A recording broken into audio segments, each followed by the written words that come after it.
SCP란 확보, 격리, 보호의 약자로 SCP-재단은 가상의 재단과 이들이 다루는 비현실적인 개체를 주제로 하는 도시괴담류의 창작 사이트입니다. 재단의 모토 가운데 하나인 격리 여부에 따라 개체 등급을 나눕니다. 이는 주로 안전, 유클리드, 케테르의 3등급이며 드물게 타우미엘이란 비밀 등급이 부여되기도 합니다. SCP-재단에서는 발견된 개체들에게 번호를 부여하여 관리하고 있습니다. 새벽녘 각색 SCP-괴담 피 묻은 열쇠 SCP-1016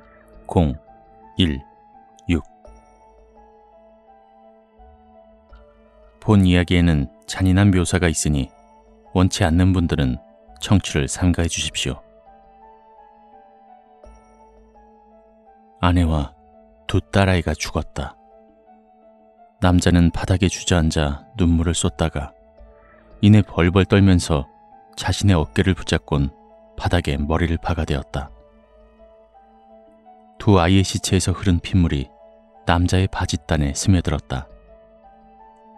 아내의 시신은 목 부분이 반쯤 절단되어 머리가 한쪽으로 치우친 채 대롱대롱 매달려 있었다.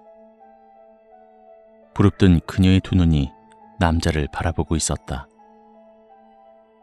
남자는 다시 바닥에 머리를 들이받았다.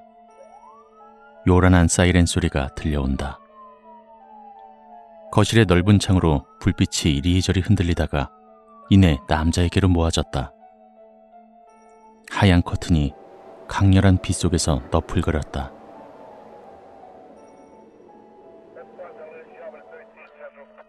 에이, 젠장. 이놈의 직업은 주말도 없다니까. 그러게요. 살인사건이라니. 이런 촌동네에서 별일이네요. 그 정도 문제가 아니야. 근데 형사생활 10년 만에 또 이런 사건은 처음이라고. 경찰 둘이 복도 정수기 앞에서 떠들어대었다. 주말임에도 출근해야 하는 자신들의 처지를 한탄하며 이럴 거면 형사 말고 교통과에 지원했어야 한다고 툴툴거렸다. 키가 조금 더 큰 남자가 다 쓴 종이컵을 왈칵 구겨선 휴지통에 던져 넣었다. 남자는 인상을 잔뜩 구긴 채였다. 너 아이들 시신 봤어? 아니요. 다른 선배님들이 속 버린다고 보지 말라셔서 아직 안 봤어요. 뭐야? 빠져가지고는. 인상을 구기던 남자. 로건은 한 손을 들어 후배 녀석의 머리를 가볍게 콩 찧었다. 제임스는 억울하다는 듯 상사를 올려보았지만 이에 전혀 개의치 않은 로건은 그대로 돌아서서 걸었다. 제임스가 뒤로 따라붙으며 말했다. 어땠는데요? 말도 마라. 내 살다 어린아이 시체를 보고선 화가 치밀다 못해 빡이 친 건 또 이번이 처음이라고. 좀 구체적으로 말해봐요, 선배. 로건은 한숨을 한번 크게 쉬더니 이어 말했다. 한 아이는 거실에서 발견되었는데 온몸이 뭔가에 뚫린 것처럼 찢겨져 있었어. 부검 결과 보니까 커다란 쇠붙이 같은 걸로 관통당한 외상이라던데. 큰 아이 말고 작은 아이는 한쪽 다리가 잘린 채로 발견됐고. 끔찍해. 제임스가 토하는 신용을 했다. 로건은 후배놈 하는 것을 가만히 바라보다 이어 말했다. 그의 얼굴은 아무런 표정도 띄지 않은 채였다. 제임스가 일부러 무거운 분위기를 풀어보려고 하는 것을 알면서도 그랬다. 끔찍하지. 그런데 진짜 끔찍했던 것은 엄마 쪽이야. 아주 제대로 칼질을 했더구만. 아내 사진은 보긴 봤어요. 모자이크 처리된 거였지만 나는 직접 봤어. 로건의 말에 제임스는 잊고 있던 사실이 생각났다. 그날 현장에 나갔던 형사들 중에 로건이 있었다. 선배, 괜찮아요? 안 괜찮으면 어쩔 건데. 직업이 이런 걸 뭐. 못해 먹겠으면 때려쳐야지. 씁쓸한 웃음과 함께 로건은 제임스를 남겨두곤 앞서 걸었다. 빠르게 걷고 있는 그의 뇌리엔 여전히 그 사건에 대한 잔상이 어지럽게 섞여들고 있었다. 아이들, 빗자국, 하얀 커튼, 열쇠 뭉치, 남자. 아내는 부엌에서 발견되었으며 두 아이는 각각 거실과 화장실에서 발견되었다. 세 사람 모두 사망 원인은 과다출혈로 보이며 아내의 경우 심장마비로 사망했을 가능성이 있다. 새벽 2시 55분경 현행범으로 남편을 체포했으며 현재 그에 대한 조사가 진행 중에 있다. 그는 체포 당시 혈중 알코올 농도 0.02로 나타났다. 사건 조사 보고서의 일부. 6월 17일. 하지만 이번 사건은 설명되지 않는 부분이 너무 많다. 범행에 사용된 흉기를 비롯한 남편이 범인이라는 여타 타당한 증거가 발견되지 않았다. 6월 21일.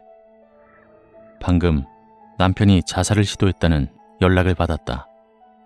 지금 병원으로 가는 중이다. 나는 점점 이 사건을 잘 모르겠다. 6월 29일. 추가 조사 결과 피해자인 아내가 2시 31분까지 지인과 통화를 주고받은 사실이 확인되었다. 하지만 국과수의 부검 자료와 현장 증거들을 고려했을 때 살인사건이 발생한 시각으로 추정되는 것은 12시에서 2시 사이이다. 가구가 엎어져 있는 것이나 희생자의 훼손되지 않는 피부에 나타난 타박상, 구조물 내부 곳곳에서 발견되는 싸움의 흔적들, 아내를 부엌에서 칼로 23차례나 난자해 죽이고 딸아이의 다리 한쪽을 절단하고 머리칼을 잘라 2층에서 거실, 화장실로 이어지는 흔적을 만들고 벽에 칼자국을 수십 개씩 내고 소파를 엎고 텔레비전을 파손하고 또 나머지 딸아이는 머리부터 발끝까지 15차례나 칼자국을 남겨 과다출혈로 사망까지 이르도록 하는데 이게 20분 동안 가능한 건가? 7월 4일. 중환자실에 있던 남편이 결국 사망했다. 나는 며칠 밤을 새워가며 이 사건에 매달렸으나 그 어떠한 것도 발견하지 못했다. 조사할수록 범인을 찾기는커녕 오히려 의문점들만 계속해서 늘어났다. 옆집에 사는 부부를 조사한 결과 그들 중 아내는 그 시각에 깨어 있었지만 어떠한 소리도 듣지 못했다고 한다. 7월 8일. 오늘 목격자가 나왔다. 목격자는 동네에서 유명한 불량 청소년으로 용의자, 그러니까 남편이 집에 들어가는 것을 보았다고 한다. 그런데 2시 35분이란다. 제기를. 이게 말이 돼?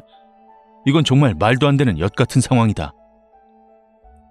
7월 19일. 이상하다. 이건 너무 이상하다. 아직 아무것도 밝혀지지 않은 마당에 사건 종결이라니. 너무나 갑작스럽다. 분명 어제까지만 해도 별다른 말은 없었는데. 7월 20일. 젠장. 서장 새끼가 저렇게 웃는 꼴이 오늘처럼 보기 싫은 적은 없었다. 오늘 양복쟁이 놈들이 들이닥쳐 사건 관련 파일과 자료, 증거물들을 싹 다 털어갔다. 들리는 말로는 상부 무슨 기관이라던데 나는 그딴 거 들어본 적도 없다고. 로건 페이지 형사수첩. 대상은 B등급 기여소고 처리를 받은 뒤 풀려났다. 해당 수첩은 현재 재단에서 SCP-1016의 관련 자료로 보관하고 있다.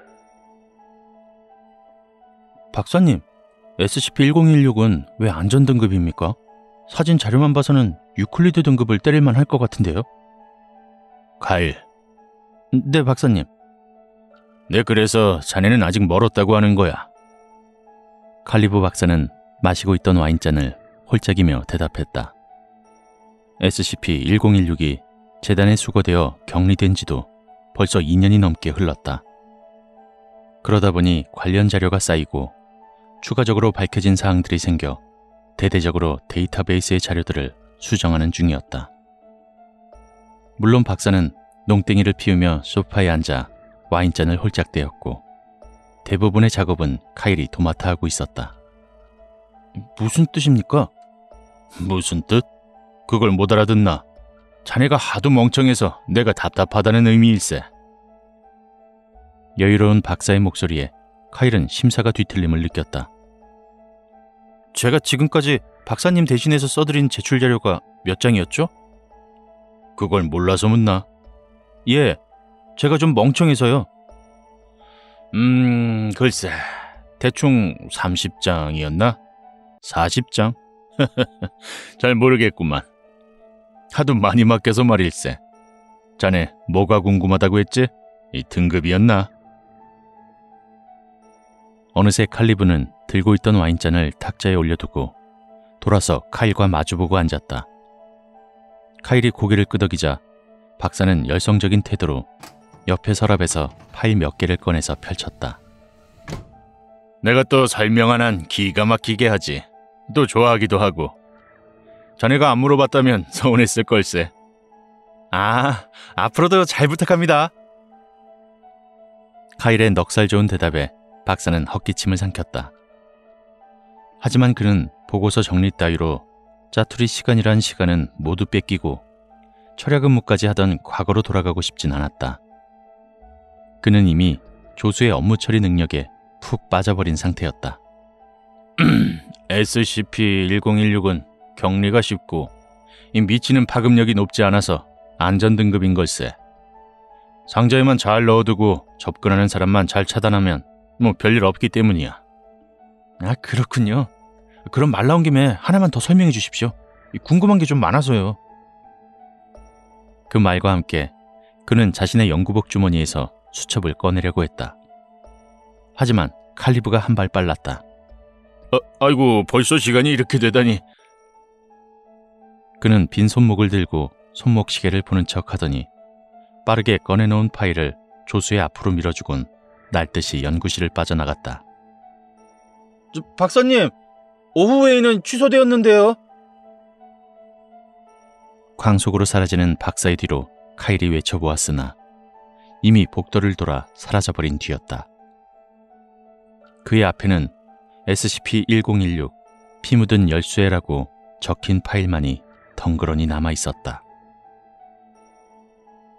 SCP-1016 피 묻은 열쇠 등급 안전 특수 격리 절차 SCP-1016은 번호조합형 자물쇠로 잠긴 보안 상자에 넣어둔다. 비밀번호는 2다. 이 상자는 다시 숫자 패드 자물쇠로 잠긴 표준형 불연성 금고에 보관한다. 두 자물쇠는 모두 열쇠 구멍이 없어야 한다. 대상의 특성상 실험은 제19기지의 외딴 건물에서 건물 안에 D계급 인원만 있다는 것이 확인된 이후 수행해야 한다. SCP-1016은 별다른 특징 없는 일반적인 문 열쇠처럼 생겼다.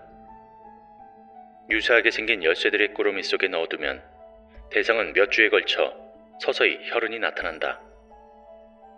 열쇠 손잡이 부분에 지워지지 않는 혈흔이 묻어 있는데 이 혈흔을 분석한 결과 27개의 서로 다른 표본의 인간 DNA가 발견되었으나 그중 어느 것도 기록상 남아있는 사람과 일치하지 않는다.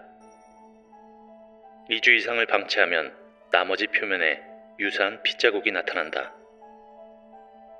이 열쇠는 잠겨있지 않은 기계장치에 삽입했을 땐 아무런 효과가 없지만 잠겨있는 문이나 비슷한 장치 너머에 포유류 생명체가 존재할 때 열쇠로 잠금을 해제하면 변칙 효과가 발생한다. 잠금새에 SCP-1016이 삽입되면 구조물 안의 모든 조명이 눈에 띄게 어두워진다. 이때 전기를 활용한 조명이 아닌 불을 활용한 조명도 이 효과에 영향을 받는다. 이 효과는 열쇠를 가진 사람이 잠금을 해제하고 그 안으로 들어가면 그 시점에 구조물 안에 있던 인간 및 고등동물은 죽은 채로 발견된다. SCP-1016의 희생자들은 모두 커다란 날붙이로 관통되어 사망한다.